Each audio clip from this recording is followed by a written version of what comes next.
तारकपूर आगारातर्फे काढण्यात आलेली अयोध्या दर्शन यात्रा बस शुक्रवारी 24 मेला सकाळी 8 वाजता अयोध्येकडे मार्गस्थ झाली।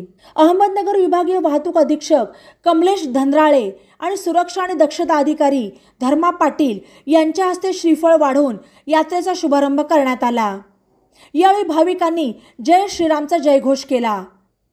तारकपूर आगारातर्फे अयोध्या, काशी आणि प्रयागराज यासह उज्जैन, महाकालेश्वर, ओंकारेश्वर आणि ममलेश्वर या 3 ज्योतिर्लिंगांच्या दर्शनाची सोय असणारी अयोध्या दर्शन यात्रा आयोजित करण्यात येते।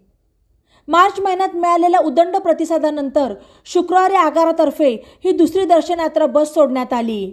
यावेळी विभाग नियंत्रक मनीषा सपकाळ, कामगार अधिकारी बाळासाहेब एकशिंगे, आगार व्यवस्थापक अभिजित चौधरी, आगार वाहतूक अधीक्षक विठ्ठल केंगारकर, वाहतूक निरीक्षक सुरेंद्र कंठाळे, सहाय्यक वाहतूक निरीक्षक नितीन येणे, चालक राजेंद्र त्रिमुखे आणि सीताराम जगताप, वाहक जयदेव हेंद्रे यांच्यासह एसटी कर्मचारी आणि प्रवासी उपस्थित होते। 6 दिवसांचा प्रवास करून बुधवारी रात्री ही अयोध्या दर्शन यात्रा बस नगरला परत येणार आहे।